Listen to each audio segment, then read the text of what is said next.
Si deve fare, anche se era a pagamento io lo facevo, appunto ero via, non ho potuto chiamare e allora ho aspettato adesso, visto che era gratis, ancora meglio insomma. Ha ritenuto giusta questa vaccinazione?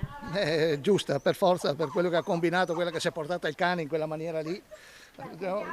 Abbiamo dovuto farla, a parte che mi è successo anche anni addietro che c'era stata fatta una vaccinazione per l'antirabbica quando c'erano le volpi che giravano. Ne avevo un altro cane, sarà successo 15 anni fa, l'ho fatta anche quella volta e l'ho fatta anche stavolta, non è nessun problema, insomma.